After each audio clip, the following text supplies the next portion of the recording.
A shocking incident involving one of the world's most iconic athletes, Tiger Woods, is going viral right now, sending ripples across the globe.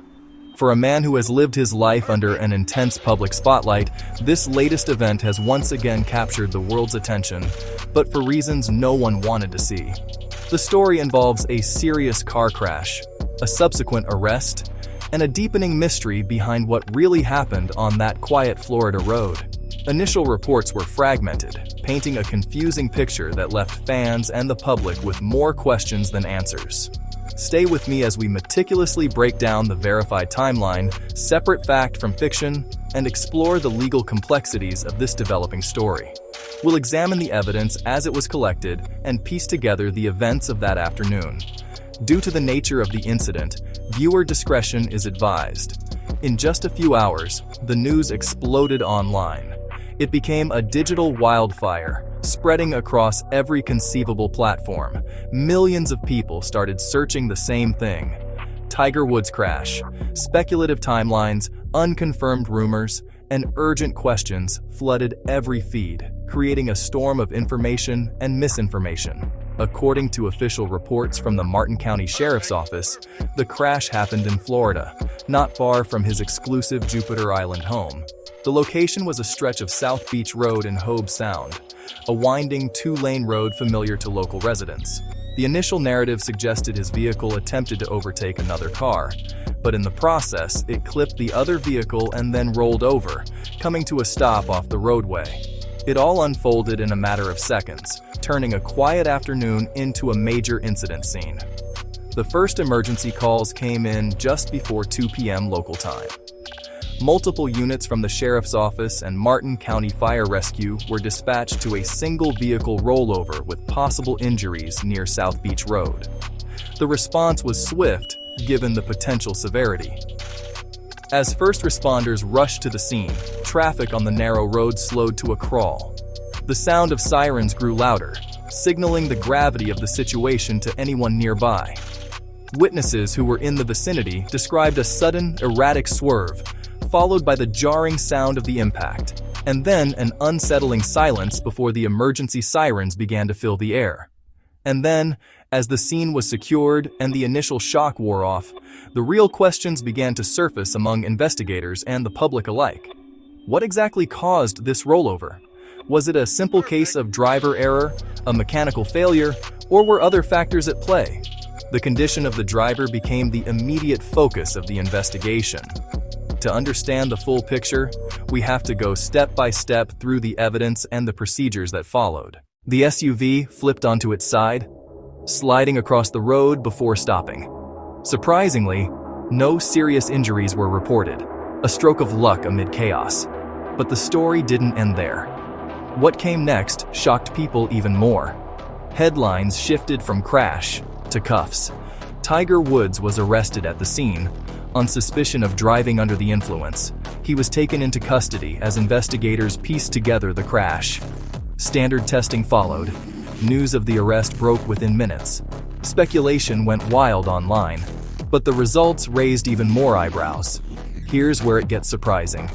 The twist changes everything you assumed. Listen closely, because the numbers didn't line up. When officers administered a breathalyzer test at the scene, the result was immediate and unequivocal. It showed absolutely no alcohol in his system, 0.00. This reading definitively ruled out alcohol as the cause for the observed impairment, creating a significant and unexpected twist in the investigation. So why the strong DUI suspicion? According to the police report, officers on the scene had documented multiple signs of severe impairment. These included what they described as extremely slow and slurred speech, difficulty following instructions, and a failure to pass standard field sobriety tests. These tests are designed to assess balance, coordination, and the ability to divide attention, faculties that can be compromised by substances other than alcohol. With a 0.00 BAC, investigators had to pivot their focus entirely. They began methodically working through other possibilities. One theory quickly gained prominence. Authorities now believe, pending toxicology results, that the impairment may be linked to a reaction to prescription medications. This falls under the broader legal category of driving under the influence of drugs, or DUID. It's a common misconception that DUIs only pertain to alcohol or illegal narcotics. In reality, legally prescribed medications, especially when taken in combination or not as directed, can significantly impair judgment, motor skills, and reaction time, making driving just as dangerous. It wouldn't be the first time this concern has surfaced in a high-profile case, highlighting a growing public safety issue. But suspicion alone is not enough for a conviction. In cases of suspected DUID, physical evidence from a toxicology lab is paramount, which brings us to a critical decision point in the process. To confirm their suspicions, officers requested an additional test, a blood or urine sample, to screen for other substances. According to the official report, Woods refused to submit to this additional chemical test. This refusal triggered immediate legal consequences. Under implied consent laws present in most jurisdictions, drivers automatically agree to such testing when they get a license. Refusing leads to an automatic license suspension and a separate charge. This means he now faces a complex legal battle on multiple fronts. The initial DUI charge based on the officer's observations of impairment, potential charges for property damage from the crash, and now, the charge for refusing the chemical test. While procedures vary by jurisdiction, a refusal can sometimes be used by the prosecution in court as evidence of consciousness of guilt, the argument being that an innocent person would have no reason to refuse the test. His legal team will now meticulously parse every detail of the stop, the arrest, and the testing procedure, looking for any procedural errors that could get the charges reduced or dismissed. Meanwhile, the timeline of the legal process keeps moving forward, with arraignment dates and court appearances being set. And with every new development, public attention and media scrutiny only continue to grow, amplifying the pressure on all sides. Next, we examine what happened after he was taken into custody and the immediate fallout from his arrest. After several hours in custody, a period of processing and documentation at the Palm Beach County Detention Facility, Tiger Woods was released. As is standard procedure for such misdemeanor charges in Florida, he was released on his own recognizance, meaning no bail was required. This is a common practice when the accused is not deemed a flight risk.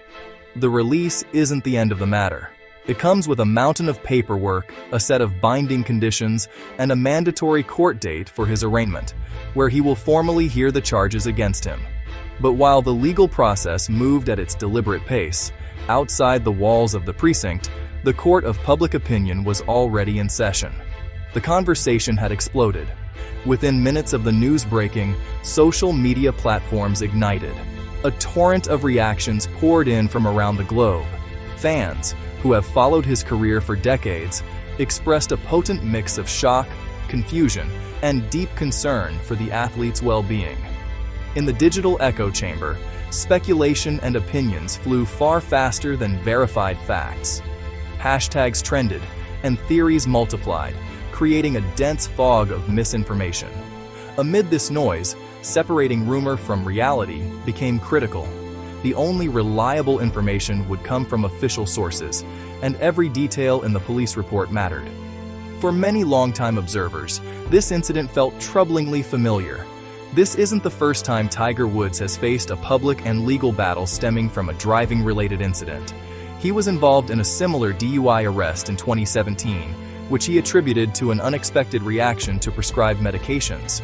Then, in 2021, a serious single-vehicle rollover crash in California left him with severe leg injuries, a recovery he is still navigating. While the circumstances of each case had distinctly different facts, the pattern of events raises new, more urgent questions and warrants caution. The through line is the intense public and media scrutiny that follows his every misstep. This latest event inevitably casts a long shadow, raising serious questions about his personal well-being and his professional future. The timing is particularly critical, with major tournaments on the horizon that were seen as key milestones in his comeback narrative. The fallout extends far beyond the golf course. Sponsors who have invested millions in his brand are undoubtedly monitoring the situation closely. His meticulously planned training schedules, tournament appearances, and even his role as a mentor to the next generation of golfers. Everything is now under review. One thing is unequivocally clear. This story is far from over. It is a complex, developing situation with legal, personal, and professional dimensions that will unfold in the coming weeks and months. And as one of the most iconic figures in modern sports, millions around the world are watching closely, hoping for clarity and a positive resolution. Our commitment is to report the facts as they are confirmed by authorities, providing updates without contributing to the speculation. Subscribe for verified updates, hit like and the bell.